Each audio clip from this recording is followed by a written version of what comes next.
bring new ideas to the table, bring our thinking together, ideally create a vision we can all buy into so we can see how we're going to work together to achieve that vision. And thanks so much for the Deerstalkers for pulling this together, because I'm very hopeful that at the end of this, that's what we'll be getting. I've got a background in freshwater ecology and zoology and non-market economics, and I've spent a lot of time working also in policy and law.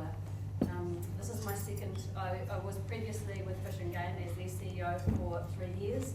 Before that, I worked for the organisation for 9 years, and I led their big campaigns on RMA reform, on the development of the National Policy Statement for freshwater, was part of the Land and Water Forum, for example.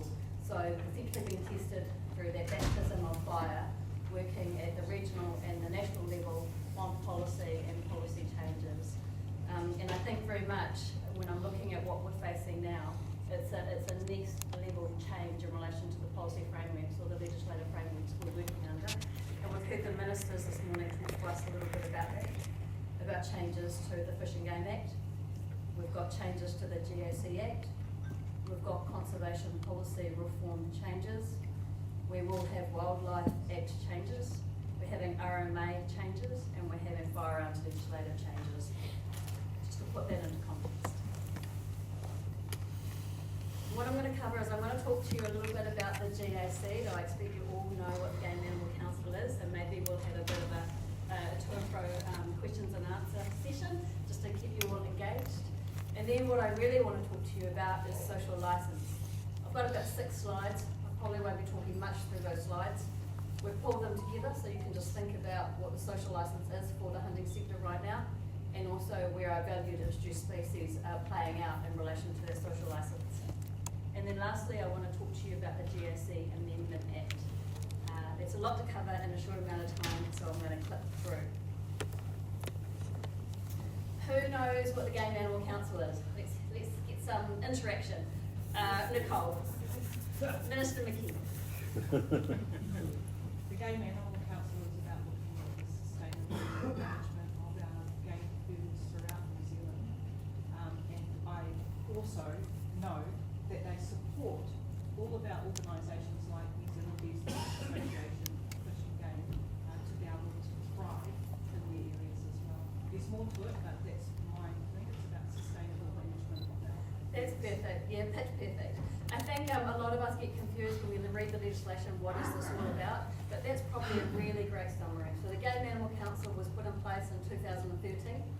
It is the first first and only actually, statutory organisation that is there to represent the views of hunters and to represent the value of valued introduced species, namely our game animals. It has got a tiny team, we're a team of 4. It's got a tiny budget, 1.2 million through vote conservation. It is administered, while it's independent from government entities, it does have the role to directly advise the Minister for Hunting and Fishing. I'll go through this in a little bit more detail, but it does also work really closely with the Department of Conservation. It has a ministerial elected board council of around about 9 councillors at this stage, and they're distributed across New Zealand, and they are passionate hunters right across, all of our game animals. That's our vision there, and we've just talked briefly a little bit about who we are. So if you haven't met our councillors, then I encourage you to just catch up with them. They are great people. They're very community-minded, and I think that's the strength of the Game Animal Council, that it's got a council of hunters that are passionate about hunting and that represent the views of hunters on the ground and are deeply connected to their local communities and also the wider hunting communities as well. Just to have a look at a little bit of the political context, right? So currently under statute, Conservation Act, Wild Animal Control Act, National Parks Act, all of that really is about appreciating our national parks in a natural state. I'll talk about this a little bit more. Within that, the focus on our game animals has been control, eradication, elimination wherever possible. But what we know is that game animals are a valued introduced species within New Zealand and should be recognised as such, and that the role of hunting conservation is to ensure that we've got a sustainable, healthy herd that sustains that is a hunting resource. And we're doing that in the context of also providing for a really Fish and Game, one of the first things that I was taught was that if you take care of the habitat, then the species take care of themselves. And I think what we're seeing with this emergence of the views of the hunters and the hunter leadership, especially through the Wapiti Foundation and the Seeker Foundation, a clear understanding that hunters' role is to really help take care of that environment to ensure that we then have a really healthy, sustainable herd, and it's good to see that flip. So just quickly, the game animal statutory functions. Who wants to shout a few out for me? I've helpfully put them on the slide. Anyone want to kick us off? I'm going to just randomly start picking people. Advice to the minister. Oh, thank you very much, yes. So Game Animal Council provides direct advice to the Minister around the views of the hunting sector and also the sustainable management of valued introduced species, namely game animals. Anything else? Anyone else? Kaylin? Education and resource for hunters. Yes, that's right. Excellent. We have education and extension, I call it. So we've got the better hunting resources. That's really all about supporting people to get into hunting and be able to get better at hunting. So there's a huge amount of work that's going on behind the scenes in that space, or not behind the scenes, that's been launched and will be continue to be launched. I won't be talking directly about that today. There's other things I want to talk to you about. Kaylin's going to touch on a few of those things this afternoon. Okay, one more role for the Game Animal Council. Anyone else? Access. Access, thank you very much. What we know is for hunters and anglers, one of the primary considerations or concerns that they face is access. So Game Animal Council does a huge amount of work behind the scenes with the Outdoor Access Commission and with other stakeholders in promoting access for hunters, and it's essentially an ongoing piece of work. What we saw last year, I think it was, at the Seeker Show, Minister McClay at that stage launched an access charter. So there's a huge amount of work going on behind the scenes to create that access charter, which is the starting point of ensuring that access for hunting is recognised and protected in New Zealand. Now into the stuff that I actually really want to talk to you about. So who knows what social licence is? Anyone? Also helpfully popped it on the slide. I want to engage in this one. Do you think, yes? Flexing your way through the whims and mores of society, which is constantly changing. Lovely, that's actually better than anything that I've put up on the slide. Yep. Next one. Do you think it's important? Absolutely. Absolutely. Right. Yeah. Why do you think it's important? Because pillocks out there have got no idea what the real world is like, and we have to educate them in a very polite way. Yes, channeling my inner woke. Yeah. So their education system did that. Well, that's not No. so well at the moment. So, yeah, bring back hunting and angling in schools. Absolutely. Yeah, exactly. So that might be something we want to think about. Yeah, so social licence, it's very serious and it's very real. When you lose social licence or you start to see that erode, there's a whole lot of things that happen. You get boycotts, you get media and public pressure, you get a reduction in access, and you ultimately get legislative change. That legislative change generally disempowers you. It starts to speak against the things that you value, so it devalues the things that you value, and it puts in place roadblocks, or it makes it a whole lot tougher. I'm not going to be doing too much talking over the next 6 slides. Be heartened, I gave something similar to Fish and Game when I first started 3 years ago, because they were in a very similar position.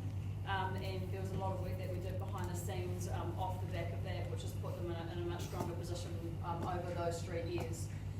But just also heads up, when I gave this to Fish and Game and I had a look at where they were going, I had 2 slides. Well, I think you'll see at the moment what I think in relation to where we're sitting with social licence and how serious I think this issue is. So I'm not going to say much. Have a look at these slides and I'm going to be quiet for a minute. I suppose Tarmageddon is the big one that stood out from me, even though I wasn't part of the sector at that stage. It was loud enough that I heard it. And it was really heartening to see the whole hunting sector get behind an issue and stand up publicly to have their voices heard. And I think it was a really powerful message to our politicians in particular around the power of the hunting sector. And so reflect on that as we go through the rest of it.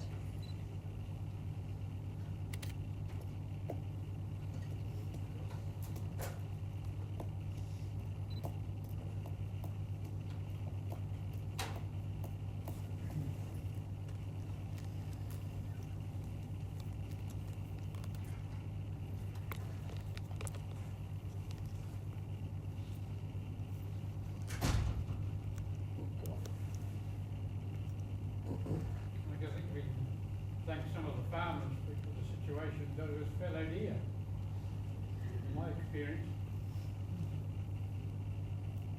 Like this one, War on Nature targets national parks.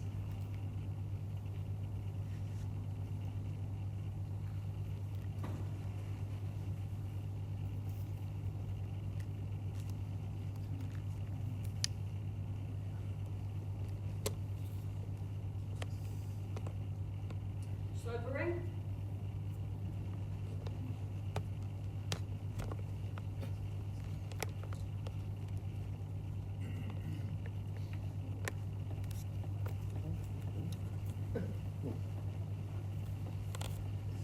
Let's pause on this one.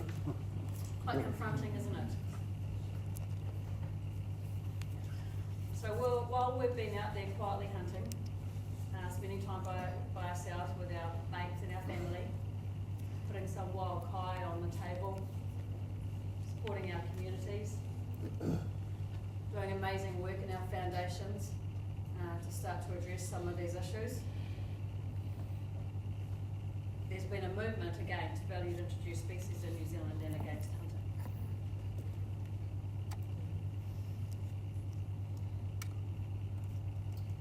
This is from a little extract that got sent through to me. It's Rewild Aotearoa. I was quite upset with that term rewild. I'm like, didn't I brand that 3 years ago? And I was like, did they do that on purpose? So we've got a group emerging, Rewild Aotearoa, and there's a really strong mandate there. And I encourage you to pop in and have a look at their website. They've clearly identified all the areas where there's going to be 1080 drops and where their focus is for eradication of deer through those areas. Stewart Island's one of them.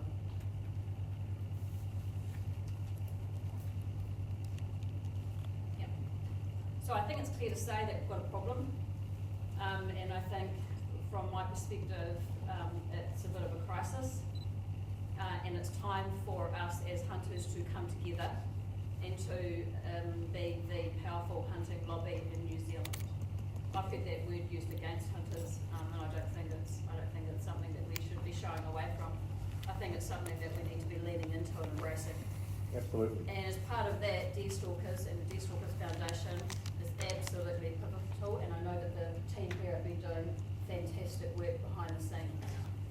What I also see from the hunting community, this is no criticism, I'm a hunter myself, and I'm not actually bestest with people. I have quite a bit of time where I just don't human at all.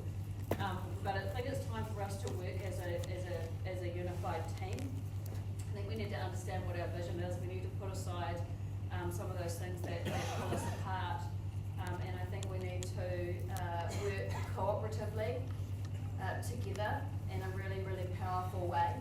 And anything that's sort of holding us apart at this stage, I think needs to be parked for the next couple of years. Because we've got a real opportunity. We've got a government which believes in valued introduced species, where they're popping through legislation, they're open to legislative reform, which empowers the hunter's voice and which reflects the recognition of valued introduced species within our society.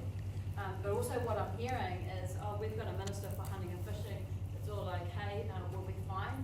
That's not actually true. We've got a minister for hunting and fishing, an amazing minister doing fantastic work in Parliament on our behalf. But what I know from ministers is that they need that social licence to be able to make change. It doesn't need to be wide social licence, it just needs to be the social licence that they have from their Parliament or their constituents in relation to the voice and their values. They need to understand what the issues are, and they need to know that they're going to be supported, and they need someone to sometimes help them, show them what success looks like and how to deliver that on the ground.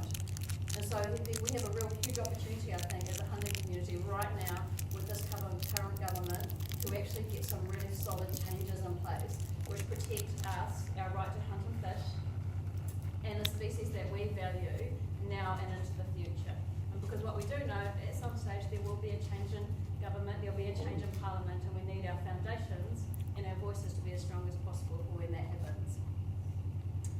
So on that, I was lucky enough to pop over to Stewart Island and have a look, and I was supported, or I was kindly made possible, I think, by Roy, who's not making eye contact with me at the back of the room, and by Adam, and by Ray, and thank you so much for taking care of me and giving me the opportunity to go over to Stewart Island and have a look around. The reason why we did that 4 weeks into this new job for me is because I know that it's a really big deal, and I wanted to really work with hunters to raise the profile about what was going on in Stewart Island. What I was worried about is that we've got this unique whitetail herd down there. Stewart Island, like Fiordland, in my view, or my understanding, is an iconic hunting destination. It's a beautiful spot. I didn't actually want to leave. I think I might move there when I'm finished doing this. And I thought, you know, I was hearing from hunters that they're really worried and that they weren't feeling like they had a voice, and they're getting really frustrated. So I thought the best way to open the lid on this and make it loud was to rock up and visit them, and then run a whole lot of information through socials, and that's what we've done, and it's done the trick. As Game Animal Council, we are a statutory organisation. We are bound by some rules, so there's things we can say and there's things that we can't say, and what we can say, we have to say in a certain way. And so this is why partnerships with deer stockers, for example, and the foundations are so important, because it gives us that reach, and it lets all of those voices be heard, and also it means that other people can speak in their own way to their own communities about what these issues are. So thank you so much to the Fiordland Wapiti Foundation for helping me out, and for Ray at the back there for sharing his expertise and connections in relation to that. I'm hoping, I understand that some actions have come out, will be coming out of the conference in relation to recognising the whitetail deer herd on Stewart Island, and probably conversations around how we can better manage that, or the conversation around how that herd is managed, and also probably have some conversations around the intended predator management programs on that island and how they're going to be rolled out. What I'm also just showing you now, and I'll talk briefly to this, is when we're doing the socials, obviously, the team was really brave. They were great. They were like, Corina, why are you going to Stewart Island, and please don't do any socials. Kidding, they weren't like that at all. But we need to carefully manage it, right? As soon as you start talking about something like 1080, it's a really emotive subject. We weren't necessarily talking about 1080, we were talking about the value of the whitetail herd and trying to raise the profile of that. But we had quite an engaged community through those social posts, and I'll pop some of them up there now. And it was actually really good. It was good for me. I don't normally read comments on socials because we're busy. We've just got to keep moving. And if you read them, sometimes it can be a little soul destroying. So I generally try not to look. But I did take a bit of time and have a look at some of those comments coming through. And I think it was a good way to actually sort of get some of the vibe of the hunting community, what they think of the Game Animal Council, what they think about this issue, and where their aspirations might lie. And for me, this was a really good one there. I haven't attributed it to the author, but I thought it was quite well written, quite considered, and raising some challenges there. So talking about the value of these animals, irrespective of them being valued under a herd of special interest, I'll talk about that in a minute. Talking about that they feel that it's a bit late to jump into the island. What that says to me is that people don't understand what's happening down there and all the time frames. Because obviously at the moment we're just seeing a smaller project, which is around the Dotterels, and it's 48,000 hectares, which is intended to be managed for predators before the wider island is next year. But it also talks, we were hearing quite strongly from hunters that they want their own unique voice reflected from a statutory organisation and with Parliament, and they wanted to know that that voice was independent from the Department of Conservation. And these are some of the things that we'll be raising with the Minister as well, and that voice has longevity. And I wanted to raise this with you because this is a good segue into the herds of the GAC Amendment Act, which is going through the process at the moment. So who knows about the Game Animal Council and Amendment Act which is focused around who's a special interest. Hands up. Why are not everybody's hands up? I'm not laughing, that's bad. So at the moment, the Game Animal Council Act has been reviewed and there's some proposed changes to the Game Animal Council Act. Those changes are good. Minister Meager the Minister for Hunting and Fishing wants to ensure that herds of special interest are enduring. And we all know what happened with the Wapiti situation, the Wapiti Foundation in relation to the Forest and Bird Challenge on Wapiti and herds of special interest. And so this change to the GAC Act is intended to close that door and protect our herds of special interest from a judicial review from environmental NGOs, for example. So submissions on this Act close on the 24th of July, that's next week, Thursday, I understand it. It's really important that everyone has their voices heard in relation to this Amendment Act. It's a little bit wider than just the herds of special interest, and I'll talk to you about that at the moment. The reason why it's really important for everyone to have their voices heard and speak up is because what we know going through select committee processes is that they get wide community engagement. You can be sure that other parts of our community will be speaking really passionately about why these animals shouldn't be valued and they shouldn't be reflected within legislation and they shouldn't be essentially recognised and sustainably managed within our national parks. So that voice is going to be loud, it's going to be very, very clear, and it's going to be very, very polished, and it will probably be supported by legal submissions. What I also know, just from 30 years of working through these processes, is that it's important for you to have your voices heard because that influences the government of the day, it influences politicians. So even if you don't get all the outcomes that you want through the select committee process, if you make enough noise and you're consistent enough with your messages, it will create change in the longer term. What we want to be is a powerful hunting sector with a super powerful voice which holds a voting base. So just to explain the Game Animal Council Amendment Act in a little bit more detail, current law requires that animals in national parks are as far as possible exterminated. There's a whole lot of words around that. Generally the words I use because there's the Conservation Act, there's the National Parks Act, and then the Wild Animal Control Act. They all use words in a slightly different way. General words they use is control, exterminate, eradicate, and then they go where it's possible or where it's practicable. So those are the sort of words. Nowhere under those pieces of legislation does it say you can sustainably manage these as a hunting resource in the interest of hunters or your wider recreational community. Only those provisions, only that is provided for under the Game Animal Council Act, which is why hunters need to have their voices heard within this as well. This is just an extract from the National Parks Act. So one part that isn't being really addressed within the Amendment Act is this is the requirement for overriding considerations to be met. Obviously, as hunters, we want to ensure that conservation values are absolutely met in these natural parks, and that the herds that we're managing are not impacting on those values, and we're actually improving those values over time. So that should be a bottom line. But at the stage, national parks are to be managed in a natural state. The natural state includes anything introduced within them, so just a heads up there. So this is just a quick slide on the current legislation versus Aussie. I have talked a lot about that, so I won't stay there. So why is this bill important? If the bill is passed, it will ensure that our herds of special interest are protected in the future from judicial review. It essentially enables the minister to exempt these herds from the exterminate, control, eradicate provisions and the other pieces of legislation. Enables them to be sustainably managed as a hunting resource.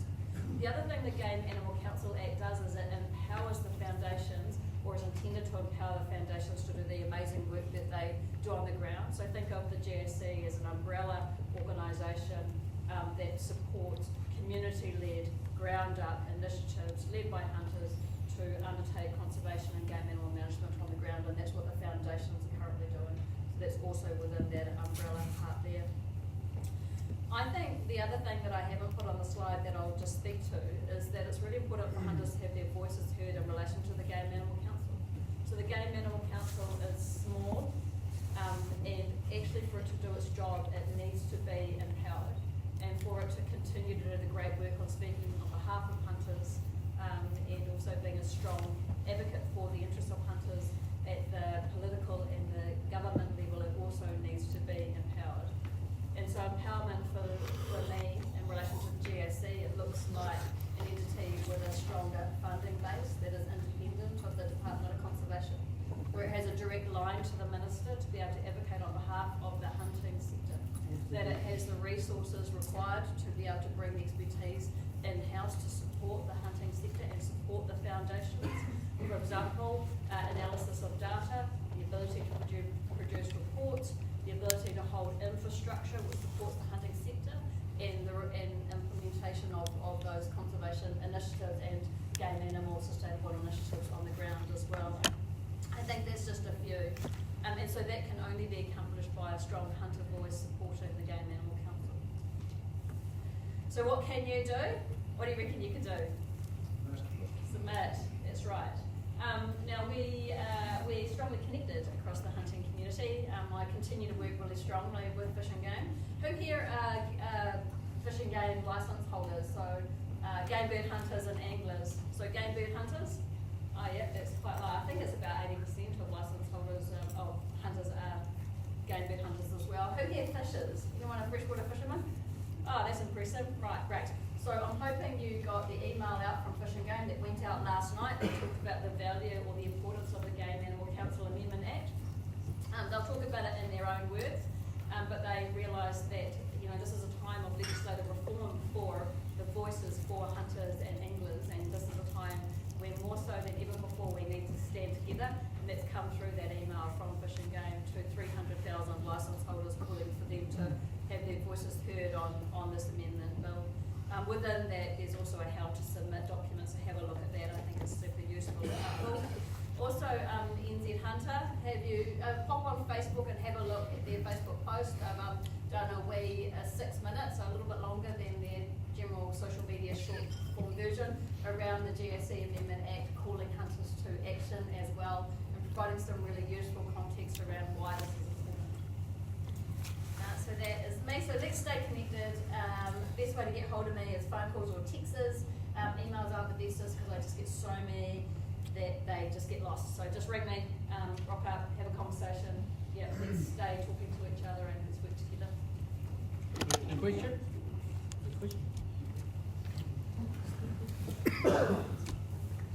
I've got a mic. I guess, so a question for you, but I'm going to ask Gordon to answer it. So we talk a little bit around the bill, amendment bill, being a little light. If you had a couple of words, Gordon, a couple of words of advice to people here when they're submitting, what would you tell them to do to keep it up?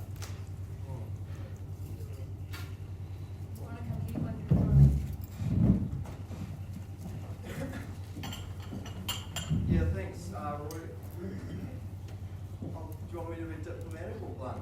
Blunt.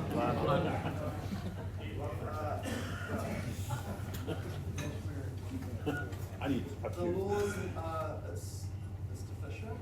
It's not going to achieve the outcome with the statement. It's an amendment to a subsidiary law that has got overriding considerations that Forest and Bureau and Cat through. So we had lunch with the minister and we expressed that view and said, there's going to be a conflict of law. You're leaving it open for interpretation. You're leaving a future decision maker to have wiggle room. We are going to pass a vote this afternoon or tomorrow morning. A month ago, or the moment that the law dropped, we did an advocacy alert, and we've held off providing our submission because we wanted to have the vote of the NZDA before NZDA has its position on Thursday. So we're going to debate whether we as an organisation support these. So we've got Seeker up and Waka. And we will be critical of the way that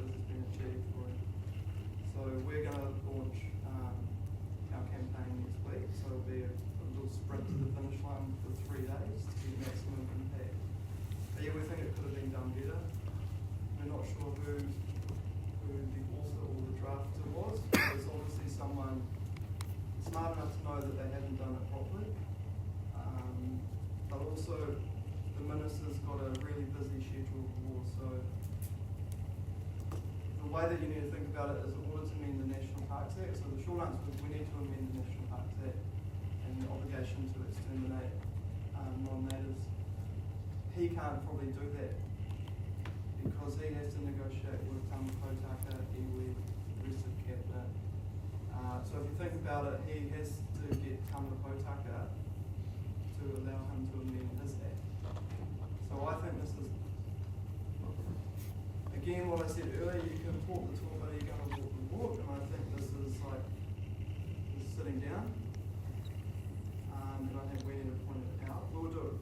We'll be presenting this to the committee, and but James already knows. James knows he's fighting with unarmed pipelines there. This is a good signal though, and I think from a signal point of view, Cross and Bill were very nervous. So